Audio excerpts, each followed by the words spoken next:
tardes de nuevo.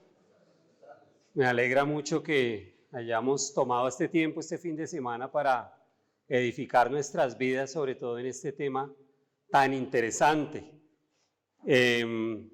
Yo de profesión soy economista y lo primero que les quiero compartir es que pues uno en la universidad aprende muchas teorías acerca de la economía, acerca de las finanzas, y entre ello pues hay muchas cosas que le sirven a uno para la vida, pero definitivamente el mejor libro de finanzas y administración es la palabra de Dios, ¿amén?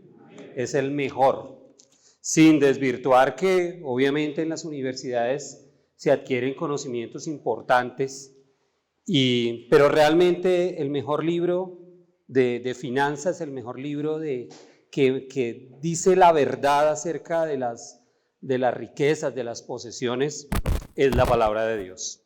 Mi meta durante mi charla es dar una introducción, dar un abrebocas a ustedes para todo lo que se avecina. Y yo voy a hablar acerca del dinero como un buen siervo pero un mal amo. Ese es el título, un buen siervo pero un mal amo. Y está el versículo que es el que tenemos que memorizar, que dice: ninguno puede servir a dos señores, porque o aborrecerá al uno y amará al otro, o estimará al uno y menospreciará al otro. No podéis servir a Dios y a las riquezas. Mateo 6:24. Permítame orar de nuevo. Mi Padre Celestial, te damos gracias en esta tarde de nuevo, Señor. Te queremos rogar la guía de tu precioso Espíritu. Te queremos rogar que tu palabra sea relevante para nosotros durante estos minutos y que la podamos trazar bien, Señor. Que nunca podamos usar este libro para manipular, sino que este libro precioso, que es inspiración tuya, traiga sabiduría a nuestros corazones en esta tarde. Gracias por lo que tienes para nosotros hoy. En el nombre de Jesús. Amén. Muy bien, entonces el Señor Jesucristo dice: ninguno puede servir a dos señores. Y esa palabra Señor está relacionado con amo. El Señor Jesús está siendo contundente aquí diciendo que es imposible que podamos tener un servicio leal a dos señores. Y el Señor Jesucristo dice que las riquezas son un amo, que las riquezas son un señor. Y por ser un amo y por ser un señor, pues tienen dominio, tienen poder, tienen influencia. Y esa es la razón por la cual Él hace esta solemne advertencia, porque el dinero, las riquezas van a batallar, vamos a batallar con ello. Y nos exhorta y nos hace un llamado a elegir, obviamente, al Señor Jesucristo como el único Señor para servirlo. Aquí les estoy compartiendo a ustedes el top 8. Realmente hay un top 10 de los hombres más ricos del mundo, ¿no? Me imagino que ustedes distinguen algunos, ¿cierto? Jeff Bezos es el dueño de Amazon y es multimillonario. Creo que él necesita unas 15 vidas más para poderse gastar todo lo que tiene. También encontramos allí a Bill Gates, el dueño de la Microsoft, a Warren Buffett, que es el dueño de Avon. Encontramos a Carlos Slim, el dueño de Claro, y encontramos a Amancio Ortega, el dueño de Zara, de los almacenes Zara. También está Mark Zuckerberg, el dueño de Facebook. Y uno dice: bueno, pero usted ¿por qué muestra a sus millonarios ahí? No vamos a aprender de ellos. Bueno, de alguna manera estos personajes tienen una historia de vida importante, a pesar de que a los millonarios se les ve como algo negativo.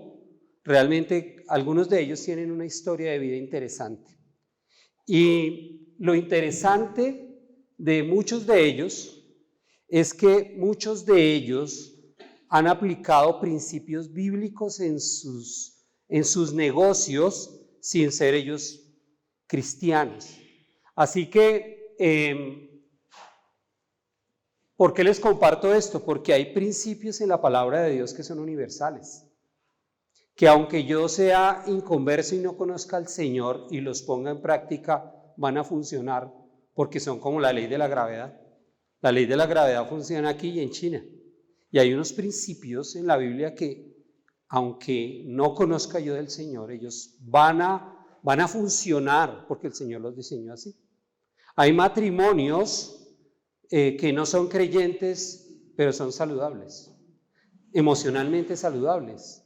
Y la razón es porque esos matrimonios, aunque no conocen de la palabra de Dios, usted puede encontrar hombres que aman a sus mujeres y usted puede encontrar mujeres que respetan a sus maridos. Y dice eso en la palabra de Dios para que funcione un hogar, ¿verdad? Dice así. Así pasa también en el área de las finanzas. Entonces estos hombres tienen algunas frases interesantes que obviamente pues no va a ser nuestro lema, pero vamos a descifrarlas, a ver de dónde salieron las frases que ellos dijeron. Entonces, por ejemplo, Warren Buffett dijo, nunca dependas de un solo ingreso, invierte para crear una segunda fuente. Eso lo dijo él. Y la mayoría de este mundo cree que él lo dijo, pero realmente Salomón lo dijo cientos de miles de años antes. La diferencia es que Warren Buffett lo puso en práctica y por eso le funciona. Ahora vamos a mirar el pasaje, si usted está tomando nota, es en Eclesiastés 11:6. Dice el sabio Salomón, habla acerca de esto. Pero también Oprah Winfrey, que es una presentadora de un programa muy famoso en Estados Unidos, dijo, sea agradecido con lo que tienes y terminarás obteniendo más. Si te concentras en lo que no tienes, nunca tendrás suficiente. Y ella es una mujer multimillonaria, pero ella, ¿de dónde habrá sacado eso? Seguramente se inspiró y le pareció, su motivación tal vez nunca fue el dinero, pero para el lenguaje nuestro, ¿cómo es? Pues tenga contentamiento. Nuestro lenguaje es ese, ¿cierto? Tengamos contentamiento. Ella dice, si usted se enfoca en lo que no tiene, eso es falta de contentamiento. También Robert Kiyosaki, el hombre que escribió el libro Padre Rico, Padre Pobre, que es un bestseller, y desarrolló una filosofía de finanzas diferente. Él dice, no se trata de cuánto dinero ganas, sino de cuánto ahorras, qué tanto te funciona y por cuántas generaciones lo vas a cuidar. Entonces, pues interesante. Pero la Biblia a nosotros nos habla del ahorro, por supuesto.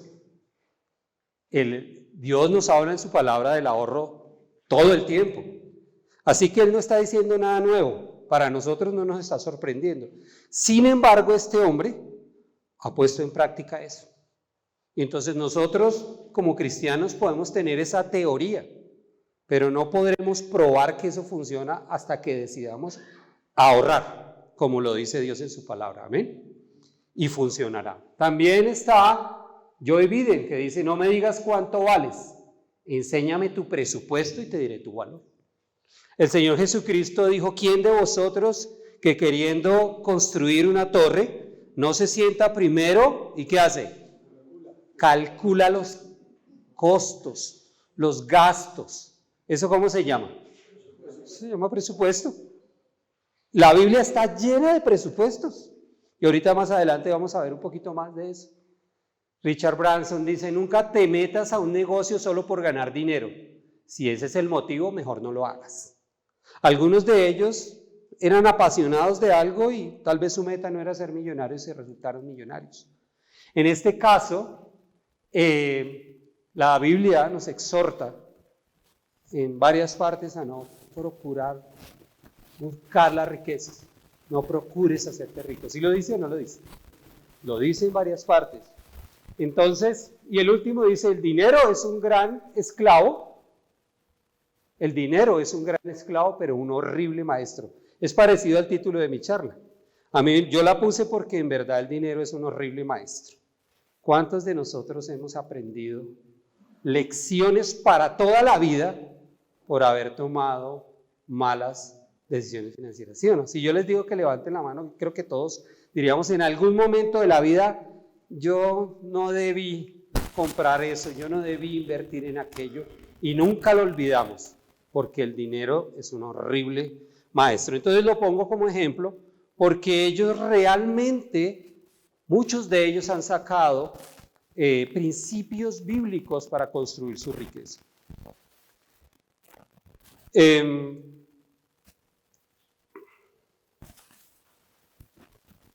El versículo de Eclesiastés 11:6 dice en esta versión, yo no sé en qué versión tienen, esta es la Nueva Traducción Viviente, qué pena que no lo puse, dice: siembra tu semilla por la mañana y por la tarde no dejes de trabajar, porque no sabes si la ganancia vendrá de una actividad o de la otra, o quizás de ambas.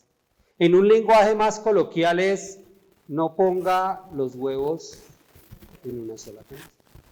Entonces la Biblia nos enseña eso. La pregunta es si yo lo practico, si yo he pensado en mi corazón decir yo, oiga, voy a tener 2 ingresos. Entonces usted se puede encontrar con algún hermanito muy espiritual, dice, eso ya es codicia, eso es codicia, no se ponga a hacer eso. Pero ahí está el consejo, no pongas los huevos en una sola canasta. Una de las cosas que uno ha aprendido es que el empleo no es comprado. ¿O alguno de ustedes se ha podido quedar con el empleo? El empleo no es comprado. Realmente el empleo no es estable. Porque usted depende de otros. Y cuando a usted no lo necesitan más, ¿qué hacen? Le pasan una carta, le dicen gracias por sus servicios, tome su liquidación y que Dios lo bendiga. Si es que se lo dice. Y entonces usted pudo tener una etapa de bonanza, usted pudo tener una etapa de estabilidad y de la noche a la mañana, ¿qué pasa? Todo se viene abajo. Entonces, si esa persona hubiese sido precavida y hubiese tenido un segundo ingreso, ¿cómo hubiese sido su crisis? Menor.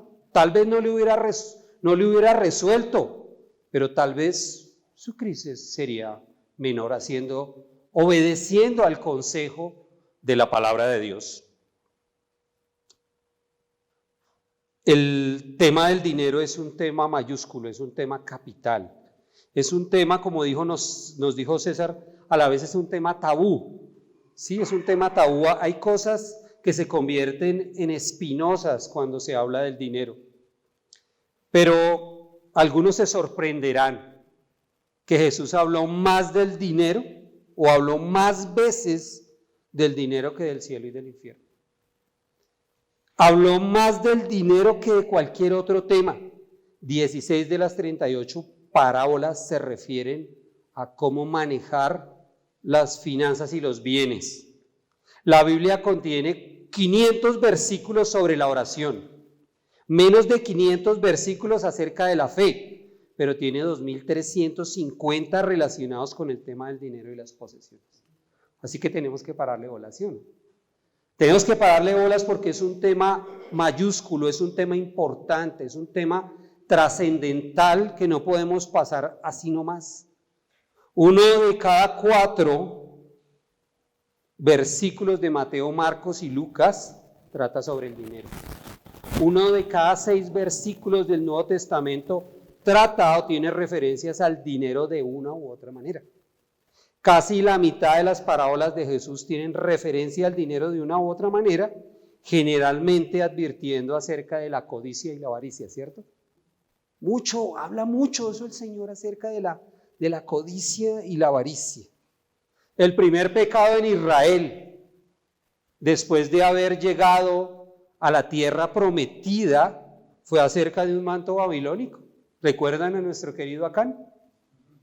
Que codició un manto babilónico y unos lingotes de plata y oro, y allí empezaron los problemas por el asunto de la plata, de las posesiones. Uno de los apóstoles del Señor Jesucristo cayó por asuntos de dinero, vendió a nuestro Señor Jesucristo por 30 monedas de plata.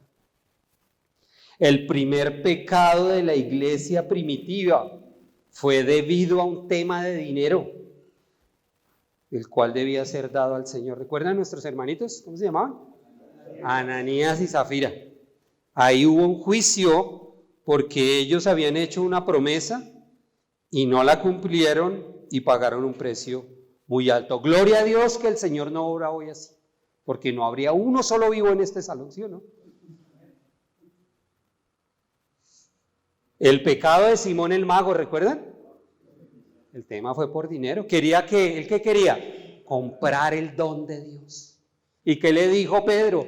Tu dinero perezca contigo, porque tú crees que el don de Dios se compra con dinero.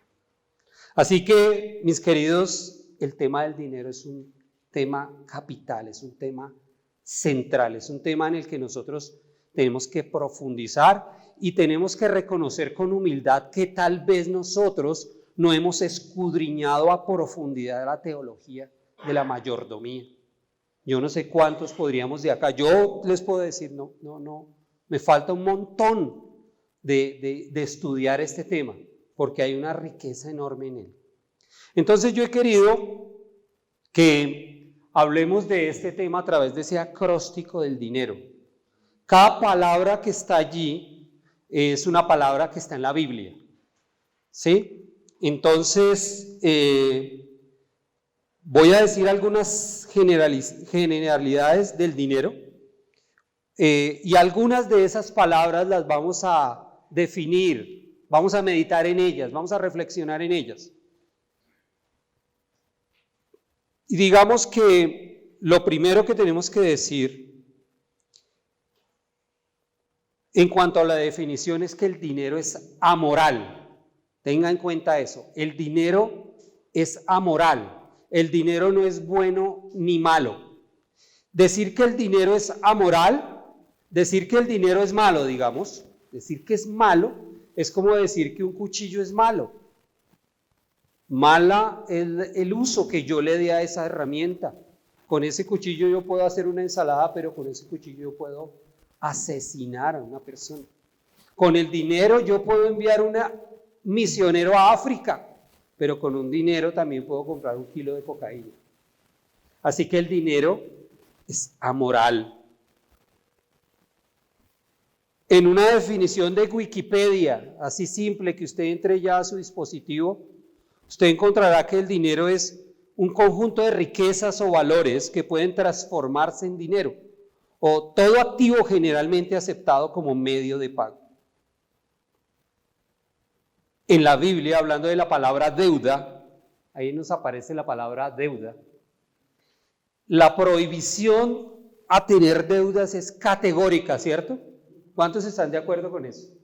Que Dios prohíbe categóricamente a tener deudas. ¿Puede decir amén? Él nos advierte solemnemente que no tengamos deudas. Dice la palabra de Dios, tengo muchos versículos, por eso los voy a ir diciendo, usted tome nota. Dice, pagad a todos lo que debáis. Al que tributo, tributo. Al que impuesto, impuesto. Al que respeto, respeto. Al que honra, honra. No debáis a nadie nada, sino el amaros los unos a los otros, porque el que ama al prójimo ha cumplido la ley. Así que la única deuda que nunca vamos a poder pagar, pero que debemos intentar pagarla, ¿cuál es? La deuda de amor. Pero no debáis a nadie nada. El cristiano debe andar en la búsqueda de procurar no tener deudas. Ahorita cuando estemos en el taller vamos a discutir, porque ese es un tema que tiene muchas aristas y será muy interesante cuando estemos sentados y hablemos de eso. Realmente el taller va a ser más enriquecedor cuando estemos allí debatiendo este tema tan chévere. Así que, mis queridos, no debáis a nadie nada. Las riquezas o el dinero también son un don, un don. El libro de Eclesiastés, capítulo 5, verso 19, dice el Señor en su palabra, asimismo, a todo hombre a quien Dios da riquezas y bienes, le da también la facultad para que coma de ellas y tome su parte y goce de su trabajo. Y dice ahí, esto es un don de Dios. Así que, hablando de riquezas, de bienes, de dinero, todo es un don de Dios, todo es un favor inmerecido de parte de nuestro Dios, sea poco o sea mucho. El tema riqueza es relativo, queridos, porque hay personas que tienen dinero, pero no tienen tiempo. Y hay personas que tienen tiempo, pero no tienen salud. Y hay personas que tienen salud, pero no tienen tiempo ni dinero. ¿Sabe qué dicen los ricos acerca de la riqueza? ¿Quién es verdaderamente rico? Dicen, son ricos aquellos que tienen tiempo. Porque el dinero es recuperable, pero el tiempo es un recurso no renovable. El tiempo que perdiste no lo puedes recuperar. El dinero que perdiste lo puedes recuperar. Así que ellos han concluido que la mayor riqueza es que una persona tenga tiempo. Que tenga tiempo, es decir, que pueda tener un equilibrio en su vida y además tenga tiempo para poder hacer lo que ama. ¿Cuántos de ustedes quisieran dedicarle más tiempo al Señor? Amén. Yo les pudiera preguntar, ¿cuántos de ustedes hoy le dedican un buen tiempo a la obra del Señor? Si alguno dice amén, yo le diría, tú eres rico, eres un privilegiado, porque estás dedicando algo que no se va a recuperar en un tiempo muy corto, muy corto. Hay un predicador que por estos días ha sido muy cuestionado, pero a mí me encantó una ilustración que puso él, me encantó, se llama Francis Chan, es un ojirrasgado que es un predicador por allá de Estados Unidos. Él compara la vida eterna con un lazo de 2 kilómetros. Él llegó a su púlpito y sacó un lazo larguísimo. Y él dijo, esto es la vida eterna. Esto es la vida eterna. Pero la vida terrenal son estos 5 centímetros de este lazo. Y él le preguntaba, ¿en cuál de las 2 vidas usted tiene que invertir? ¿En dónde se debe enfocar? ¿En los 5 centímetros del lazo o en el otro resto que es la que tiene promesa en esta vida y en la venidera? Y dio esa ilustración. Sin embargo, pues este mundo nos atrapa para que nosotros nos enfoquemos en dedicarle tiempo y en buscar el dinero en algo que no durará. Porque el Señor fue claro, el cielo y la tierra pasarán, pero mis palabras no pasarán. Así que la riqueza es algo relativo. La riqueza no es tener muchos ceros en el banco. La riqueza es mucho más que eso.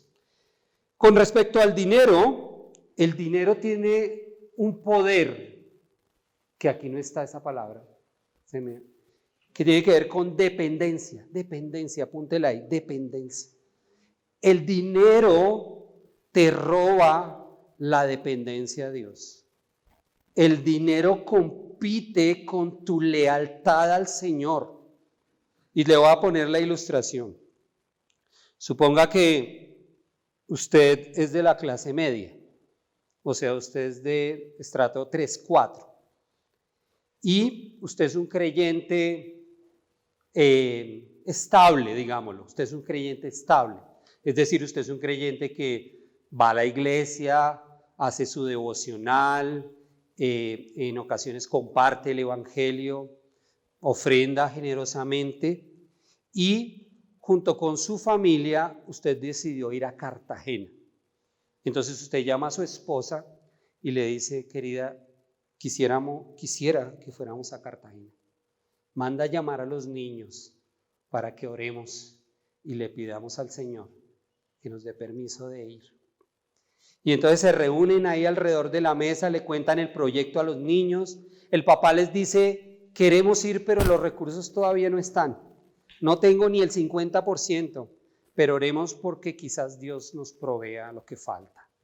Así que la familia se sienta y ora y lo hace recurrentemente, pero el papá a su vez disciplinadamente va ahorrando dinero hasta que llega el tiempo de las vacaciones y él reúne a la familia y les dice, tengo el dinero para las vacaciones. Y los niños dicen, gloria a Dios, papi, nos vamos para Cartagena todos. Y van a su viaje, vuelven con recuerdos preciosos. Un día a este buen hombre le aumentan su sueldo, lo lo promueve en su trabajo y tiene más autoridad y tiene más dinero. Ahora la cifra que tiene en su cuenta es bastante alta y otro día vuelve a reunir a su familia después de un tiempo y le dice a su mujer: querida, nos vamos para Cartagena, ya compré los pasajes, alista las maletas porque nos vamos. ¿Ya vieron la diferencia? ¿Cuál es la diferencia? Ya tengo la plata, ¿para qué pido permiso? Ya tengo la plata, yo ya tengo el poder, yo solamente paso la tarjeta y compro los tiquetes. Y cuando esté allá, le digo: gracias, Señor, por traerme acá. Y si el Señor le hablara, le diría: ¿me pediste permiso en algún momento? El dinero, la capacidad financiera te roba la dependencia de Dios. Y por eso es más difícil manejar la prosperidad que la escasez. Porque cuando uno no tiene recursos, uno aprende a vivir con menos, pero es muy difícil aprender a vivir con más. Así que uno tiene que vivir con temor y temblor en esta vida, porque de pronto un día de estos Dios lo prospere a usted. Y usted tiene que acordarse que aunque usted tenga el poder de pasar la tarjeta, usted diga: Señor, ¿me das permiso de ir? ¿Es tu voluntad que yo vaya? Y entonces ahí es donde no podemos servir a dos señores. Hay un Señor, aunque Él me haya confiado recursos a mí. La palabra desnudo, es interesante la ilustración que hay, que cuando el hombre nace, cuando nace un bebé, nace desnudo, pero sobre todo nace con las manos cerradas. Miren cualquier bebé, y el bebé nace con las manos cerradas. Y nace desnudo, pero ese bebé cuando es viejo y muere desnudo, pero con las manos abiertas. Por eso Job dijo: desnudo salí del vientre de mi madre y desnudo volveré. Eso es un asunto que no se nos tiene que olvidar, que todo lo que tenemos Dios nos lo ha concedido. Además de la palabra desnudos, tiene también que ver con aquella parte donde, si yo me enfoco mucho en el dinero, si yo amo el dinero, voy a terminar desnudo, voy a terminar defraudado, voy a terminar decepcionado. Un hombre muy sabio, conocido por ustedes, llamado Jim Elliot, dijo: no es necio aquel que da lo que no puede retener, para ganar lo que no puede perder. Eso se llama tener los pies en el cielo, no en la tierra. Se llama tener los pies en el cielo. No es necio aquel que da lo que no puede retener para ganar lo que no puede perder. Sigamos con la I de irreprensibles. La I de impecables, la I de intachables, la I de indicador. Quiero que pensemos primero en la palabra indicador. El dinero es como un termómetro. O sea, me muestra una faceta de mi carácter. Cuando yo poseo dinero, poco o mucho, muestra una faceta de mi carácter. Muestra si soy tacaño, muestra si soy derrochador, muestra si soy ahorrador, muestra si soy prudente, muestra si soy generoso, si tengo codicia o si tengo avaricia. El dinero es un indicador, porque Jesús dijo: donde esté tu tesoro, allí estará tu corazón. Así que uno puede saber y hacer una escaneada de alguien, así como rápido, después de conocerlo, de cómo está la persona más o menos en sus finanzas. Y cuál es su concepto que tiene acerca de las finanzas y del reino de Dios. El dinero también es un indicador de salvación, ¿sabías? Un día un hombre pequeño llamado Zaqueo, cobrador de impuestos, que era también un saqueador, vio a Jesús y quiso acercarse a él. Y Jesús, Zaqueo, impresionado por la visita del Dios Todopoderoso en su casa, le dijo al Señor: doy la mitad de mis bienes, y si he robado a alguien se lo devuelvo cuadruplicado. ¿Y qué dijo el Señor Jesús? Hoy ha venido la salvación a esta casa. ¿Cierto? Interesante que su corazón fue puesto a prueba y fue el indicador de que ese hombre realmente se había arrepentido de haber sido un ladrón, de haber sido un traidor de la nación judía, y poder decir: doy la mitad de mis bienes. Los cobradores de impuestos eran bastante ricos. Uno podría saber que él estaba entregando harto, mucho, para mostrarle al Señor que en verdad él había obrado mal. No así el joven rico que se acerca a Jesús y le dice: Señor, ¿qué debo hacer para obtener la vida eterna? Y el Señor Jesús le dijo: los mandamientos conoces. Y él le lista los mandamientos: todo esto he hecho. Una cosa te falta, querido: vende todo lo que tienes y dáselo a los pobres.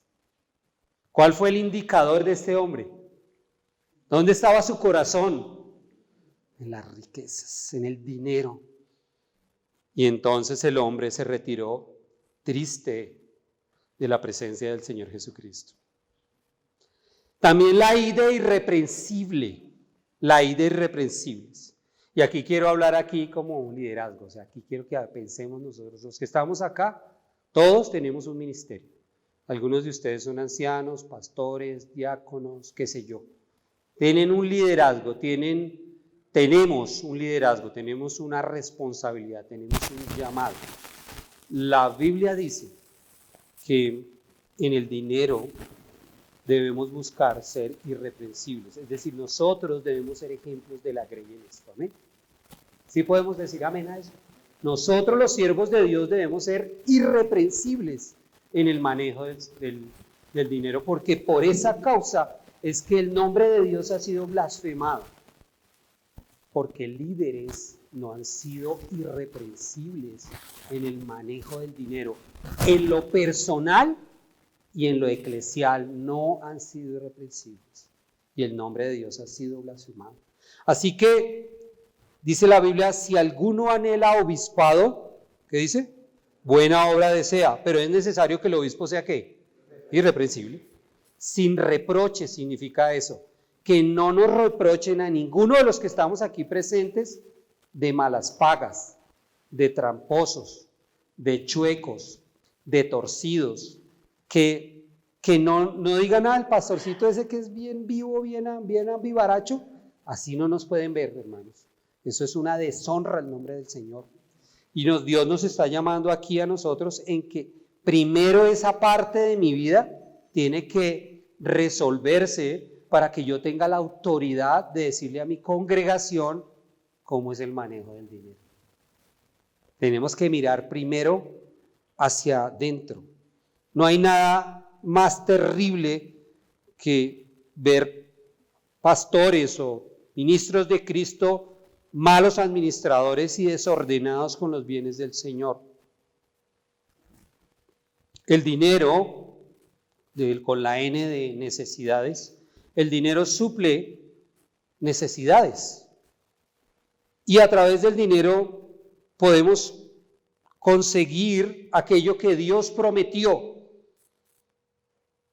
Jesús prometió sustento y abrigo. Jesús prometió a su pueblo que no nos faltaría.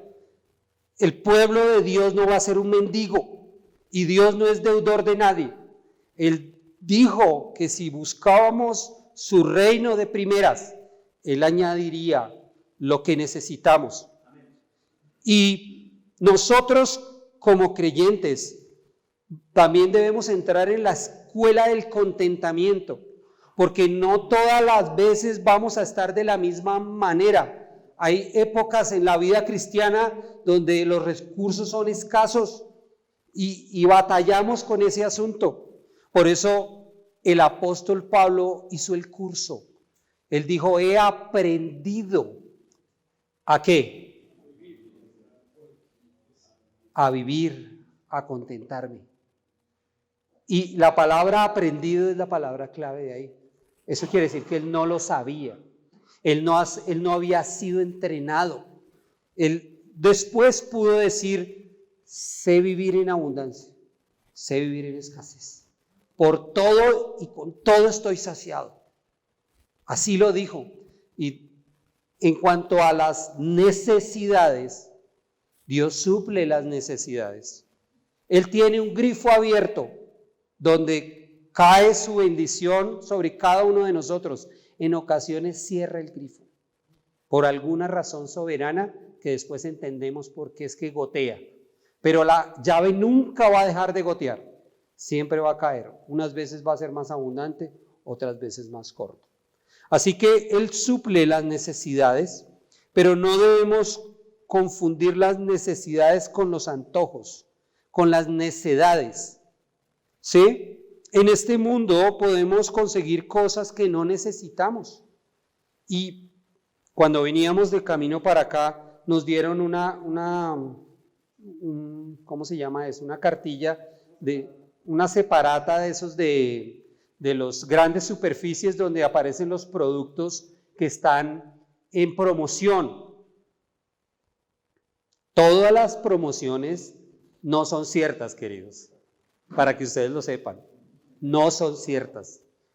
Realmente detrás de eso hay toda una estrategia comercial para hacerlo que usted entre al centro comercial, a la grande superficie. Un hombre de Estados Unidos me compartió que en Estados Unidos reparten esas revistas y, por ejemplo, aparece el televisor LCD de 70 pulgadas. No sé, el televisor 4K, digamos. Y a ti te enganchan con ese precio porque te parece muy barato y dice, esta es la oportunidad de comprar este televisor. Entonces te hacen entrar allí al centro comercial y tú vas a averiguar ese televisor. Pero el jefe del vendedor le dice, usted tiene que hacer todo lo que sea para que él no compre ese televisor, sino compre el que le sigue, el de mayor tecnología. Si usted vende ese televisor, por ese televisor no tiene comisión, por el que le sigue sí. Entonces la revista es para que usted entre a la superficie, pero a usted le quieren vender es otra cosa que no tiene descuento. Entonces, esas se llaman ventas gancho y podemos caer nosotros en la trampa del consumismo tratando de comprar cosas que no necesitamos. La N de negocios, los cristianos también podemos hacer negocios, ¿verdad? Casi todos hacemos aquí negocios. Pero ¿qué dice Dios acerca de los cristianos que hacen negocios? ¿Qué dice Dios? Peso y balanzas justas son de Jehová. Balanzas justas y pesas justas. ¿Eso qué significa? Que seamos honrados, que seamos limpios, que seamos honestos, que le demos al César lo que es del César. ¿Cómo se llama eso? Impuestos. ¿Sabe cuánto paga usted de IVA? 19%. Paga usted de IVA. Y para los que declaran renta, tiene que pagar el 33% de las utilidades, si las tiene. Y todo eso, el mismo Señor Jesús dijo que deberíamos hacerlo. Entonces, con la N de negocios, nosotros tenemos que ser justos y de buen testimonio. Y obvio, en negocios no nos metemos en yugo desigual. Hay un pasaje en Proverbios, si quisiera que lo buscáramos, Proverbios 27, 23 y 24. Proverbios 27, 23 y 24. Me gustaría que dos varones, ojalá uno leyera ese pasaje en una versión, por ejemplo, en una Reina Valera y alguien que tenga una nueva versión internacional acá, o una nueva traducción viviente. Entonces, si alguien tiene, bien puede con voz de trueno.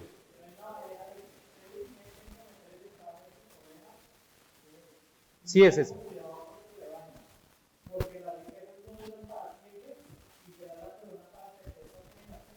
Sí, gracias. ¿Y nueva traducción viviente qué dice?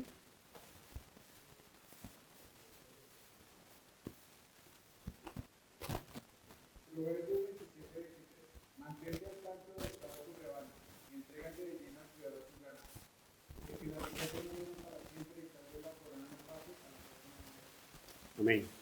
¿Saben que yo cuando leí por primera vez ese versículo y alguna vez se lo escuché a alguien,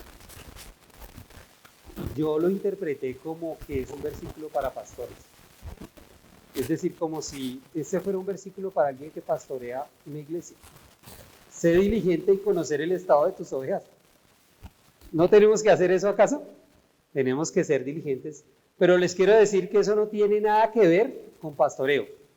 Esto tiene que ver es con la administración. En esa época los activos de los pastores eran ovejas, vacas, camellos. Eso eran sus bienes, esos eran sus propiedades, esos eran sus activos fijos. Y dice, mira con cuidado por tus rebaños. Mira con cuidado, administra con cuidado. Dice, y será la corona para perpetuas generaciones. Está en forma de pregunta. La Biblia dice que nosotros los padres atesoramos para los hijos y no los hijos para los padres. Y aquí viene la pregunta. ¿Estoy atesorando para mis hijos? Es decir, ¿estoy haciendo algo para que ellos tengan algo? Porque, y será la corona para perpetuas generaciones. Es decir, ¿ellos tendrán algo? ¿Podrán heredar algo de mí? ¿O solo le heredaré problemas? Pensemos en eso, ¿no? En ser cuidadosos con el carro que Dios nos dio, la casa que Dios nos dio, la moto que Dios nos dio, las cosas que Dios nos dio. Administrarlas con cuidado, con temor y temblor. Una de las cosas que a uno lo debe moverle por dentro las entrañas es, si tú te mueres hoy, ¿cómo queda tu familia? Financieramente, piensa en eso. Si hoy te da un infarto al miocardio, no te podemos resucitar acá, o a mí, ¿cómo queda tu familia mañana y la siguiente semana? ¿Embalados, envainados, o pueden sacar la cabeza porque atesoramos para ellos? La N de negocios. La E de edificando, enriqueciendo, esperanzados, escasez, empobrecidos. Dios también nos da dinero para edificar nuestra casa. Dios nos da dinero para extender el reino. Dios nos da dinero para enriquecer a otros. ¿Se acuerdan que Pablo dijo enriqueciendo a muchos? ¿Lo dice o no lo dice? Enriqueciendo a muchos. ¿Y cómo era ese tipo de riqueza? ¿Les daba plata? ¿Cuál era la riqueza? El evangelio, queridos. Esa era la riqueza que él estaba dándole a las personas por donde pasaba, enriqueciendo a muchos. Así que nosotros tenemos que, como dijo el Señor Jesús, hacer tesoros en el cielo. Y los tesoros en el cielo es enfocarnos en las cosas de Dios aquí en la tierra que valen la pena, para enriquecer a muchos. Pero también, yo también puedo usar el dinero para empezar un instituto bíblico, para enviar un misionero, para sostener un pastor, para comprar un local para una iglesia, para comprar la camioneta de la fundación, para dinero que sirva para recursos que movilicen el reino de Dios entre nosotros. La E de enriqueciéndonos.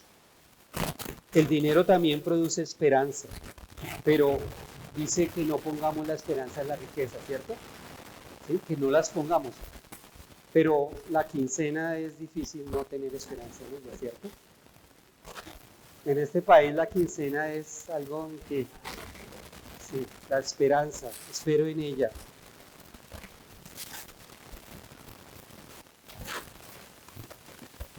Pasemos a la R de riquezas, recursos y renovar.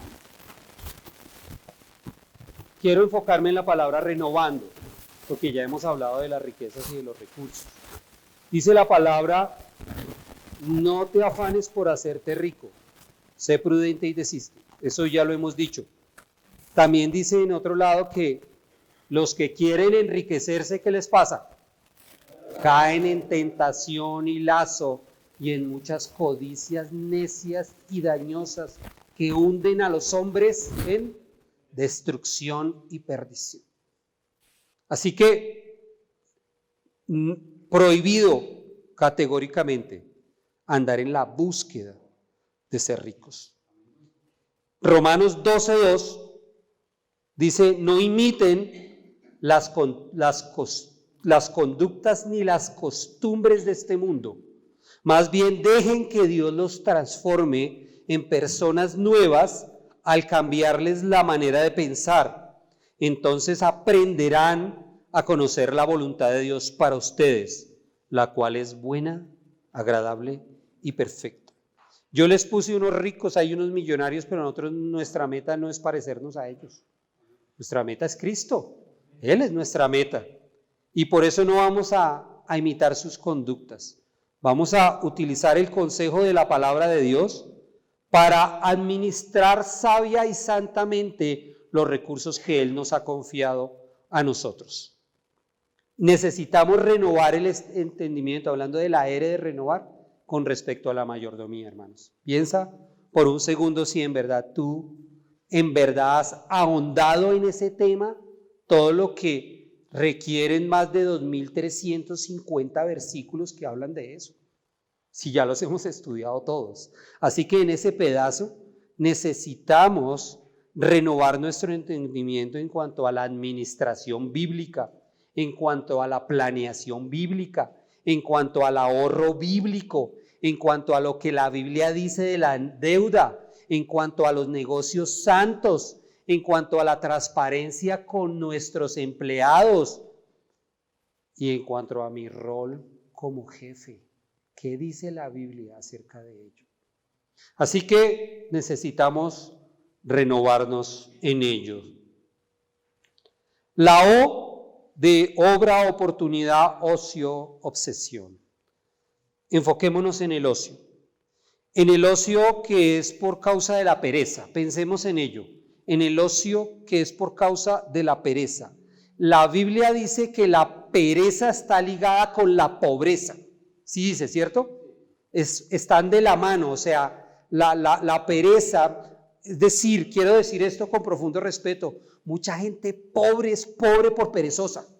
¿Usted puede decir amén a eso? Mucha gente es pobre por perezosa, mucha. Algunos es porque Dios decidió soberanamente tenerlos así.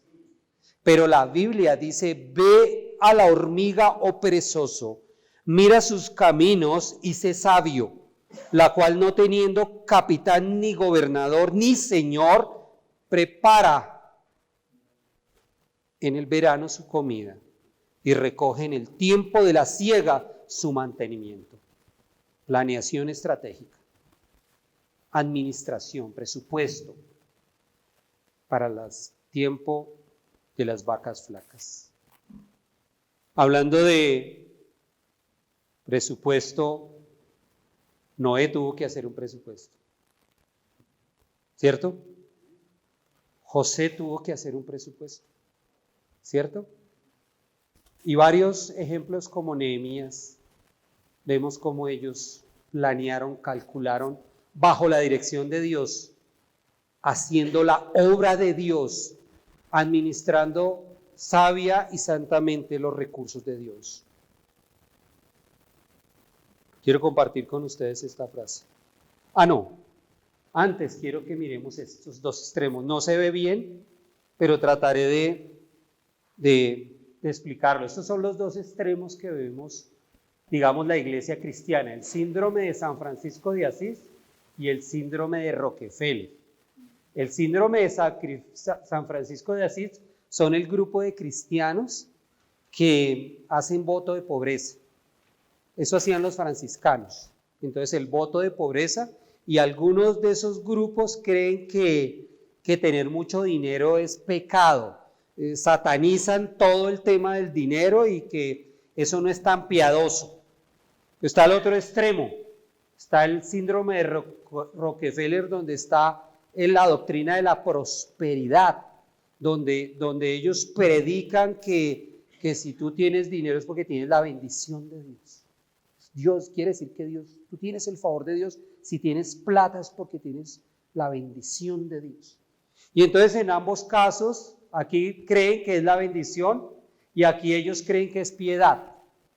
Pero la verdad, muchos de ellos lo que tienen es pereza y estos lo que tienen es codicia. Entonces, esos son los extremos. ¿Cuál es el balance de la Biblia? ¿Cuál es el balance de Dios?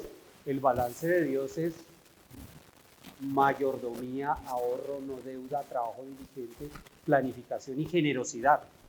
No me des pobreza ni riquezas, manténme el pan necesario. Pero Dios es tan bueno que nos ha dado más del pan necesario, mucho más. Dios se extralimitó en esa promesa, Él se fue más allá. Dice que Él nos dio mucho más abundantemente de lo que creemos en Dios. ¿Sí es así o no? Todos los que estamos acá tenemos más de lo que Dios prometió. Mucho más.